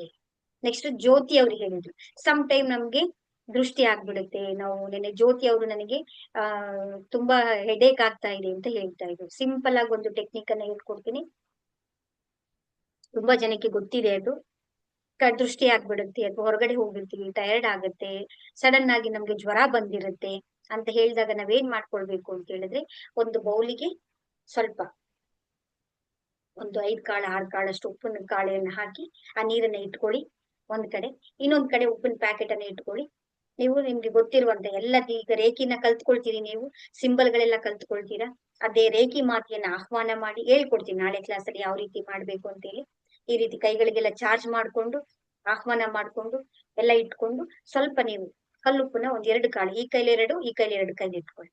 ಇಟ್ಕೊಂಡು ನಾವ್ ಏನ್ ಮಾಡ್ಬೇಕು, ನಮ್ಗೆ ಚಕ್ರಗಳು ಗೊತ್ತಿದೆ. ನಮ್ಮ ಸಹಸ್ರ ಚಕ್ರದಲ್ಲಿ ನಾವು ಆಂಟಿ ಕ್ಲಾಕ್ ವೈಸ್, ಈಗ ಕ್ಲಾಕ್ ಈ ತರ ತಿರುಗುತ್ತೆ ಅಲ್ವಾ, ನಾವೇನ್ ಮಾಡ್ಬೇಕು ಅದನ್ನ ಆಂಟಿ ಕ್ಲಾಕ್ ವೈಸ್, ಈ ತರ ಅಲ್ಲಿರುವಂತ ನಕಾರಾತ್ಮಕ ಶಕ್ತಿಗಳೆಲ್ಲವೂ ಕೂಡ ಈ ಉಪ್ಪಿನಲ್ಲಿ, ಈ ಸಾಲ್ಟ್ ಒಳಗಡೆ ಹೋಗಿ ಸೇರೋಗ್ಬೇಕು. ನಿಮ್ಗೆ ಎಷ್ಟೊತ್ತು ಬೇಕು ಅಂತ ಅನ್ಸುತ್ತೋ ಅಷ್ಟೊತ್ತು ತನಕ ಅದನ್ನ ನಾವು ಎಲ್ಲಾನು ತೆಗೆದು ಅದನ್ನ ಆ ಬೌಲಿನ ಒಳಗಡೆ ಹಾಕ್ಬೇಕು. ಗಾಜಿನ ಬೌಲ್ ಆಗಿರ್ಬೇಕು, ಇಲ್ಲ ಸ್ಟೀಲ್ ಬೌಲ್ ಆಗಿರ್ಬೇಕು. ಪ್ಲಾಸ್ಟಿಕ್ ಅನ್ನ ತಗೋಬಾರ್ದು. ನೆಕ್ಸ್ಟ್ ಕಣ್ಣು ಮುಚ್ಕೊಂಡೇ ಮಾಡ್ಬೇಕು ಈ ಪ್ರೋಸೆಸ್ ಅನ್ನ, ಕಣ್ಣು ತೆಗಿಬಾರ್ದು. ಮತ್ತೆ ಎರಡು ಕಾಳು ಉಪ್ಪುಗಳನ್ನ ತೆಗೆದುಕೊಳ್ಳಿ, ಈ ಕೈಲಿ ಸ್ವಲ್ಪ, ಈ ಕೈ ಸ್ವಲ್ಪ. ನೆಕ್ಸ್ಟ್ ಈಗ ನಮ್ಮ ಆಗ್ನೇಯ ಚಕ್ರದಲ್ಲಿ ಈ ರೀತಿ ಎಲ್ಲನೂ ಇದನ್ ಮಾಡಿ, ಅಲ್ಲಿರುವಂತ ನಕಾರಾತ್ಮಕ ಶಕ್ತಿಗಳೆಲ್ಲವೂ ಕೂಡ ಕಪ್ಪು ಕಪ್ಪು ಕಪ್ಪು ಕಪ್ಪು ಕಪ್ಪು ಕಪ್ಪು ಹೋಗಿ ಈ ಒಂದು ಸಾಲ್ಟಿನಲ್ಲಿ ಬಂದು ಸೇರ್ಕೊಂಡು, ಉಪ್ಪಿನಲ್ಲಿ ಅದೆಲ್ಲವೂ ಕೂಡ ಆ ನೀರೊಳಗಡೆ ಹಾಕ್ಬೇಕು. ಅದಾದ ನಂತರ ನೆಕ್ಸ್ಟ್ ಪುನಃ ನಮ್ಮ ಗಂಟಲಿನ ಚಕ್ರದಲ್ಲಿ ಇಟ್ಕೋಬೇಕು. ಒಂದು ಎರಡು ಕಾಲು ತೆಗೆದು ಈ ಕೈ. ನೆಕ್ಸ್ಟ್ ನಾವು ಅದನ್ನ ಈ ರೀತಿ ಆಂಟಿ ಕ್ಲಾಕ್ ವೈಸ್ ಕ್ಲೀನ್ ಮಾಡಿ ಎಲ್ಲ ಶುದ್ಧಿಯಾಗಲಿ ಅಂತ ಹೇಳಿ ಎಲ್ಲ ನಕಾರಾತ್ಮಕ ಶಕ್ತಿಗಳೆಲ್ಲವನ್ನು ಕೂಡ ತೆಗೆದು ಅಲ್ಲಿಗೆ ಹಾಕ್ಬೇಕು. ಅದಾದ ನಂತರ ಹೃದಯ ಚಕ್ರದಲ್ಲಿ ಅದೇ ರೀತಿ ಮಾಡ್ಬೇಕು. ನೆಕ್ಸ್ಟ್ ಹಾಗೆ ನಾವು ಮಣಿಪುರ ಚಕ್ರದಲ್ಲಿ, ಸ್ವಾಧಿಷ್ಠಾನ ಚಕ್ರದಲ್ಲಿ, ಮೂಲಾಧಾರ ಚಕ್ರದಲ್ಲಿ ಹಾಕಿ ಆ ಪರಮಾತ್ಮನ ಅನುಗ್ರಹ ನಮ್ಮ ಮೇಲೆ ಇದೆ ಅನ್ನೋ ರೀತಿ ನಾವು ಕಲ್ಪನೆಯನ್ನ ಮಾಡ್ಕೊಳ್ತಾ ಬರ್ಬೇಕು. ಚೌಕುರೆ ಎನರ್ಜಿ, ಸೇಹಿಕಿ ಎನರ್ಜಿ ಯಾವ್ದಿದೆ ಅಂತ ನಿಮ್ ನೆಕ್ಸ್ಟ್ ಕ್ಲಾಸ್ ಅಲ್ಲಿ ನಿಮ್ಗೆ ಅದು ಗೊತ್ತಾಗತ್ತೆ. ಅಥವಾ ಏನು ಗೊತ್ತಾಗಿಲ್ಲ ಅಂತ ಹೇಳಿದ್ರೆ ಆ ಪರಮಾತ್ಮನ ಆಶೀರ್ವಾದ ನಮ್ಮ ಮೇಲೆ ಇದೆ. ನಾನು ಆರೋಗ್ಯವಾಗಿದ್ದೇನೆ, ನಾನು ಸಂತೋಷವಾಗಿದ್ದೇನೆ, ನಮ್ಮ ಶರೀರವೆಲ್ಲವೂ ಕೂಡ ಎನರ್ಜೆಟಿಕ್ ಆಗಿದೆ. I am healthy, I am fit. ನಾನು ಸರ್ವಶಕ್ತಿಶಾಲಿ, ನಾನು ಸಂಪೂರ್ಣವಾಗಿ ಸ್ವಸ್ಥಳಾಗಿದ್ದೇನೆ, ನಾನು ಸಂಪೂರ್ಣವಾಗಿ ಆರೋಗ್ಯಳಾಗಿದ್ದೇನೆ, ನಾನು ಸಂಪೂರ್ಣವಾಗಿ ನನ್ನ ಎಲ್ಲ ಕೆಲಸಗಳನ್ನ ಆನಂದವಾಗಿ ಸಂತೋಷದಿಂದ ಮಾಡ್ತಾ ಇದ್ದೇನೆ ಅಂತ ಹೇಳಿ ದೇವರಿಗೆ ಧನ್ಯವಾದಗಳನ್ನ ಹೇಳಿ ಆ ನೀರನ್ನ, ಅದು ಉಪ್ಪು ಕರಗೋವರೆಗೆ ಹಾಗೆ ಇಟ್ಟಿದ್ದು, ಕರಗಿದ ನಂತರ ನೀವು ಅದನ್ನ ವಾಶ್ ಬೇಸಿನ್ಗೆ ಹಾಕ್ಬೇಕು. ಬೇರೆ ಎಲ್ಲೂ ಕಡೆನೂ ಕೂಡ ನೀವು, ಅಥವಾ ಬಾತ್ರೂಮ್ ಅಲ್ಲಿ ನೀವು ಅದನ್ನ ವಿಸರ್ಜನೆ ಮಾಡ್ಬೇಕು. ಬೇರೆ ಎಲ್ಲೂ ಕೂಡ ಅದನ್ನ ಹಾಕುವ ಹಾಗಿಲ್ಲ. ಗೊತ್ತಾಯ್ತು ಅನ್ಕೊಳ್ತೇನೆ. ಕೆಲವು ಹುಷಾರಿಲ್ಲ ಅಂತ ಹೇಳಿದಾಗ ಇದೇ ರೀತಿ ಬೌಲ್ ಅಲ್ಲಿ ನೀವು ಒಂದು ನೀರನ್ನ ರೆಡಿ ಮಾಡ್ಕೊಳ್ಳಿ. ನೀವು ಉಪ್ಪು ನೀರನ್ನ ರೆಡಿ ಮಾಡ್ಕೊಳ್ಳಿ. ಒಂದು ಬಿಳಿ ಬಟ್ಟೆಯನ್ನ ತಗೊಳ್ಳಿ, ಅವ್ರು ಕೂರ್ಸ್ಕೊಳ್ಳಿ ಅಥವಾ ಮಲಗಿಸ್ಕೊಳ್ಳಿ. ಅವ್ರಿಗೆ ಆ ಬಟ್ಟೆನ ಅದ್ದು ಬಿಟ್ಟು ಆ ನೀರನ್ನ ಹಿಂಡಿ ಅವ್ರಿಗೆ ಸಹಸ್ರಾರ ಚಕ್ರದಿಂದ ಮೂಲಾಧಾರ ಚಕ್ರದವರೆಗೆ ಈ ತರ ನೀವಾಳಿಸ್ತಾ ಬರ್ಬೇಕು. ಎಲ್ಲ ನಕಾರಾತ್ಮಕ ಶಕ್ತಿಗಳು ಈ ಒಂದು ಬಟ್ಟೆಯಲ್ಲಿ, ಈ ನೀರಿನಲ್ಲಿ ಬರ್ಲಿ ಅಂತ ಎಲ್ಲವೂ ಕೂಡ ವಿಲೀನ ಆಗ್ತಾ ಇದೆ ಅಂತ ಒಂದು ಎಷ್ಟು ಸಲ ನಿಮ್ಗೆ ತೃಪ್ತಿ ಆಗುತ್ತೆ, ಗೊತ್ತಾಗ್ತಿರುತ್ತೆ ನಿಮ್ಗೆ. ಅದನ್ನ ಮಾಡ್ತಾ ಮಾಡ್ತಾ ಮಾಡ್ತಾ ನಿಮ್ಗೆ ಎಕ್ಸ್ಪೀರಿಯನ್ಸ್, ಅನುಭವ ನಿಮ್ಗೆ ಒಳಗಡೆಯಿಂದ ಉತ್ತರ ಬರ್ತಾ ಇರುತ್ತೆ. ಅದ್ ನಾವೇನು ಹೇಳ್ಕೊಡುವಂಗಿಲ್ಲ. ಆ ರೀತಿ ಹಾಕ್ಬೇಕು, ಒಂದ್ಸಲ ನೀರಲ್ಲಿ ಅದ್ದಬೇಕು, ಹಿಂಡ್ಬೇಕು. ಪುನಃ ಮತ್ತೊಮ್ಮೆ ಈ ಸಲ ಮಾಡ್ತಾ ಬರ್ಬೇಕು, ಅದ್ದಬೇಕು, ಹಿಂಡ್ಬೇಕು. ಮತ್ತೆ ಇದೇ ತರ ಮಾಡ್ತಾ ಬರ್ಬೇಕು, ಅದ್ದಬೇಕು, ಹಿಂಡ್ಬೇಕು. ಆ ರೀತಿ ಹೌದು. ಉಪ್ಪು ನೀರನ್ನ ರೆಡಿ ಮಾಡ್ಕೋಬೇಕು ನೀವು. ಅದ್ರಲ್ಲಿ ಒಂದು ಬಿಳಿ ಬಟ್ಟೆಯನ್ನ ನೀವು ಅದ್ದಬೇಕು, ಅದನ್ನ ಹಿಂಡ್ಕೋಬೇಕು. ಆಮೇಲೆ ಅದನ್ನ ನೀವಾಳಿಸ್ಬೇಕು, ಪುನಃ ಅದ್ದಬೇಕು, ಪುನಃ ನೀವಾಳಿಸ್ಬೇಕು. ನಿಮ್ಗೆ ಒಂದ್ ಸ್ವಲ್ಪ ನಿಮ್ಗೆ ಗೊತ್ತಾಗತ್ತೆ. ಒಂದು 7 ಸಲ 21 ಸಲ ನೋಡಿ ಅದನ್ನ ಮಾಡ್ಕೊಂಡು ಆಮೇಲೆ ಆ ನೀರನ್ನ ನೀವೇನ್ ಮಾಡ್ಬೇಕು ಅಂದ್ರೆ ವಾಶ್ ಬೇಸಿನ್ ಅಲ್ಲಿ ಹಾಕ್ಬೇಕು. ಬೇರೆ ಎಲ್ಲೂ ಕೂಡ ಏನ್ ಹೇಳಿ, ಅದು ಬೇರೆಯೊಬ್ರಿಗೆ ಮಾಡ್ಬೇಕಲ್ವಾ ಮೇಡಮ್? ಬೇರೆಯವ್ರಿಗೂ ಮಾಡ್ಕೋಬಹುದು, ನಿಮಗೂ ಮಾಡ್ಕೊಳ್ಬಹುದು, ಬೇರೆಯವ್ರ ಕೈಯಿಂದ ನೀವು ಕೂಡ ಮಾಡಿಸ್ಕೊಳ್ಬಹುದು. ಸರಿ, ನಿನ್ನೆ ನನಗ ಮಗುಗೂ ಪೇನ್ ಆಗ್ತಾ ಇದೆ ಅಂತ ಹೇಳಿದಲ್ಲ ಮೇಡಮ್, ಇನ್ನು ಅದು ಸಲಕ್ಕೆನೆ ಹೇಳಿದ್ರಲ್ವಾ ಇವಾಗ. ಅದು ನಮ್ಗೆ ಹೊಟ್ಟೆ ಪೇನು, ಬ್ಯಾಕ್ ಪೇನ್ ಏನಾದ್ರೂ ಅದು ಉಪ್ಪಿನಿಂದನೇ ನಾವೆಲ್ಲಾ ಶ್ವಾಸ ಚಕ್ರಗಳನ್ನ ಉಪ್ಪಿನಿಂದ ಕ್ಲೀನ್ ಮಾಡ್ಕೊಂಡು. ಎಲ್ಲದಕ್ಕೂ ಅಲ್ಲ ಅರ್ಥ ಆಯ್ತಾ? ಬ್ಯಾಕ್ ಪೇನ್ಗೆ ಅಂತಾರಲ್ಲ ಹೇಳುದು, ಸುಸ್ತಾಗ್ತಾ ಇದೆ, ದೃಷ್ಟಿ ಆಗಿದೆ, ನೆಗೆಟಿವ್ ಜ್ವರ ಬಂದಿದೆ ಅಂದಾಗ ರಿಲೀಫ್ ಆಗೋದಿಕ್ಕೆ ತಕ್ಷಣ ಮಾಡ್ಕೊಳ್ಳಿ. ನಿಮ್ಗೆ ಬ್ಯಾಕ್ ಪೇನ್ ಇದೆ, ನಿಮ್ಗೆ ಕಾಲ್ ನೋವಿದೆ, ಅಥವಾ ನಿಮ್ಗೆ ಬೇರೆ ಬೇರೆ ಇದೆ ಅಂದ್ರೆ 24 ಪಾಯಿಂಟ್ ಸೀಲಿಂಗ್ ಅನ್ನ ಮಾಡ್ಕೊಳ್ಬೇಕು ನೀವು. ಅರ್ಥ ಆಯ್ತಾ? ಇದು ಸಡನ್ ಆಗಿ ನಿಮ್ಗೆ ರಿಸಲ್ಟ್ ಅನ್ನ ಕೊಡುವಂತದ್ದು. ಅರ್ಥ ಆಯ್ತಾ? ಇದ್ರಲ್ಲಿ ಎಲ್ಲರೂ ಅರ್ಥ ಆಗಿದೆಯಾ? ಸರಿ. ಈಗ ನೆಕ್ಸ್ಟ್ ಚಕ್ರ ಧ್ಯಾನವನ್ನ ನೀವು ಮಾಡ್ತಾ ಬರ್ತಾ ಇದ್ದೀರಾ. ಇವತ್ತಿನ ಸ್ಟಾರ್ಟ್ ಮಾಡಿದೆ ಅನ್ಕೊಳ್ತೀನಿ. ಅದು ಆಡಿಯೋ ಎಲ್ಲರಿಗೂ ಕೂಡ ಅದು ರನ್ ಆಗ್ತಾ ಇದೆ ಅಲ್ವಾ? ಎಲ್ಲರೂ ಕೇಳಿದ್ರೆ ಅದನ್ನ? ಸರಿ, ಓಕೆ. ಈಗ ನಾವು 24 ಪಾಯಿಂಟ್ ಸೀಲಿಂಗ್ ಮಾಡೋದು ಹೇಗೆ ಅಂತ ಹೇಳಿ ನಾವು ನೋಡ್ಕೊಳ್ಳೋಣ. ನಾನು 24 ಪಾಯಿಂಟ್ ಸೀಲಿಂಗ್ ಅನ್ನ ನಾನು ನಿಮ್ಗೆ, ಆ ಪಾರ್ಟ್ಸ್ ಗಳ ಚಿತ್ರಗಳನ್ನ ನಾನು ನಿಮ್ಗೆ ಕಳ್ಸಿಕೊಟ್ಟಿದ್ದೀನಿ. ನೀವೇನ್ ಮಾಡ್ಬೇಕು ಅಂತ ಹೇಳಿದ್ರೆ, ರೇಖಿ ಮಾತೆಯನ್ನ ಇನ್ವೈಟ್ ಮಾಡ್ಬೇಕು. ಹೀಲಿಂಗ್ ಮಾಡೋದು ಹೇಗೆ, ಇನ್ವೈಟ್ ಮಾಡೋದು ಹೇಗೆ ಅಂತ ಹೇಳ್ಕೊಡ್ತೇನೆ. ಜಸ್ಟ್ ನಿಮ್ಮ ಕೈಗಳಿಗೆ ನೀವು ಕಲ್ತ್ಬಿಟ್ಟು ಆ ಪರಮಾತ್ಮನ ಎನರ್ಜಿಯನ್ನ ಕರಿಬೇಕು. ಆ ಪರಮಾತ್ಮನ ದಿವ್ಯವಾದಂತ ಪ್ರಕಾಶ ನಿಮ್ಮ ಒಳಗಡೆ ಬಂದು ಬ್ರಹ್ಮಾಂಡದಿಂದ, ಆ ಬ್ರಹ್ಮಾಂಡದಿಂದ ನಿಮ್ಮ ಕೈಗಳಲ್ಲಿ ಹರಿತಾ ಇದೆ. ನಿಮ್ಮ ಕೈಗಳಿಂದ ಫಸ್ಟ್ ನಾವೇನ್ ಮಾಡ್ಬೇಕು ಅಂದ್ರೆ ಕೈಗಳನ್ನ ನಮ್ಮ ಕಣ್ಣಿನ ಹತ್ರ ಇಟ್ಕೊಳ್ತೀವಿ. ನಾವು ಒಂದು ಮೊದಲನೇ ಪಾರ್ಟ್ ಕಣ್ಣ ಹತ್ರ ಇಟ್ಕೊಳ್ಬೇಕು. ಪರಮಾತ್ಮನ ದಿವ್ಯ ಪ್ರಕಾಶ ಅಲ್ಲಿ ಹೋಗ್ತಾ ಇದೆ ಅಂತ ನೋಡ್ಬೇಕು. ಕರೆಕ್ಟ್ ಆಗಿ ಕೇಳಿಸ್ಕೊಳ್ಳಿ ಎಲ್ಲಾನು ಕೂಡ. ಅಲ್ಲಿರುವಂತ ಮಾಂಸಖಂಡಗಳು, ನರಗಳು, ಮೂಳೆಗಳು, ಅಲ್ಲಿರುವಂತ ಬ್ಲಡ್ ಸೆಲ್ಸ್ಗಳು ಎಲ್ಲಾ ಕಡೆನೂ ಕೂಡ ಅಲ್ಲಿ ಪ್ರಕಾಶ ಹೋಗಿ ಅಲ್ಲಿರುವಂತ ಎಲ್ಲ ನಕಾರಾತ್ಮಕ ಶಕ್ತಿಗಳೆಲ್ಲವನ್ನು ಕೂಡ ಕಪ್ಪು ಕಪ್ಪು ಕಪ್ಪು ಕಪ್ಪು ಕಪ್ಪು ಹೊಗೆಯ ರೀತಿ ಬ್ರಹ್ಮಾಂಡದಲ್ಲಿ ಹೋಗ್ತಾ ಇದೆ. ಬ್ರಹ್ಮಾಂಡದಲ್ಲಿ ವಿಲೀನವಾಗಿದೆ.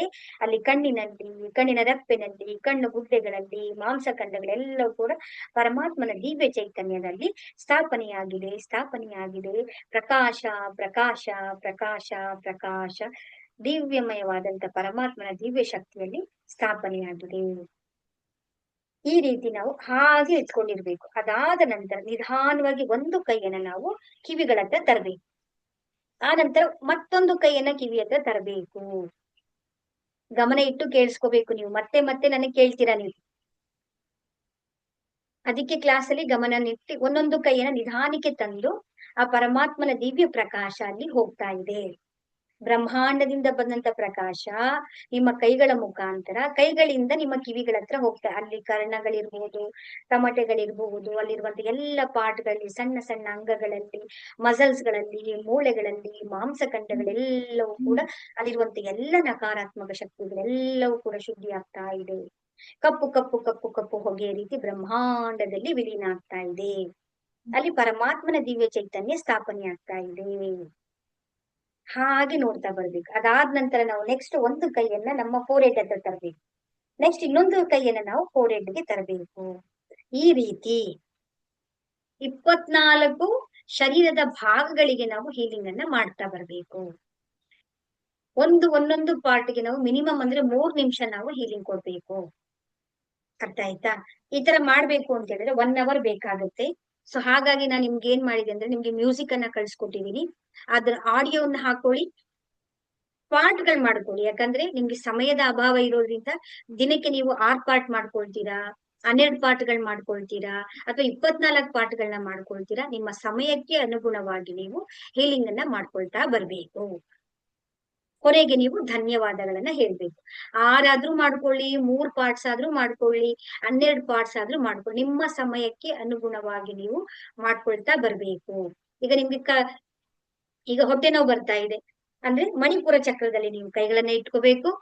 ಅಲ್ಲಿಗೆ ನೀವು ಹೀಗೆ ಹೇಳ್ಕೊಟ್ಟಲ್ಲ ಆ ರೀತಿ ಹೀಲಿಂಗ್ ಮಾಡ್ತಾ ಬರ್ಬೇಕು. ಬ್ಯಾಕ್ ಪೈನ್ ಇದೆ, ಬೆನ್ನ ಹತ್ರ ಹಿಂದೆ ಕೈ ಇಟ್ಕೊಳ್ಬೇಕು. ಅಲ್ಲಿ ನೀವು ಹೀಲಿಂಗ್ ಅನ್ನ 24 ಪಾಯಿಂಟ್ಸ್ ಹೀಲಿಂಗ್ ಅನ್ನ ನೀವು ಮಾಡ್ತಾ ಬರ್ಬೇಕು. ನಿಮ್ಗೆ ಎಲ್ಲಿ ನೋವುಗಳಿದೆ ಆಯಾ ಪಾರ್ಟ್ ಅಲ್ಲಿ ಪರ್ಟಿಕ್ಯುಲರ್ ಆಗಿ ಇಲ್ಲಿ ನೀವು ಹೀಲಿಂಗ್ ಅನ್ನ ಕೊಟ್ಕೊಳ್ತಾ ಬರ್ಬೇಕು. ಪ್ರಾಕ್ಟಿಕಲ್ ಆಗಿ ನೀವು ಮಾಡ್ಬೇಕು. ಮಾಡಿದಾಗ ನಿಮ್ಗೆ ಎಕ್ಸ್ಪೀರಿಯನ್ಸ್ ಅನುಭವಕ್ಕೆ ಬರೋದು. ಈ ಕಿವಿಲಿ ಕೇಳಿ ಈ ಕಿವಿಲಿ ಬಿಡೋದಲ್ಲ. ನೀವು ಪ್ರಯೋಗ ಮಾಡಿಲ್ಲ ಅಂತ ಹೇಳಿದ್ರೆ ಅದರ ಅನುಭವ, ಅದರ ಎಕ್ಸ್ಪೀರಿಯನ್ಸ್, ಅದರ ಸ್ವಾಧತೆ ನಿಮ್ಗೆ ಯಾವುದು ಕೂಡ ನಿಮ್ಗೆ ಅರಿವಿಗೆ ಬರೋಲ್ಲ. ಸೊ ಅದನ್ನ ಅಭ್ಯಾಸವನ್ನ ಮಾಡ್ತಾ ಬನ್ನಿ. ಲೋಡ್ ತಗೋಬೇಡಿ. ಎಷ್ಟು ಸಮಯ ಇರುತ್ತೋ ಅದನ್ನೇ ಟೆನ್ಷನ್ ತಗೊಂಡ್ ಮಾಡ್ಕೊಳಕ್ ಹೋಗ್ಬೇಡಿ. ಸಮಯಕ್ಕನುಗುಣವಾಗಿ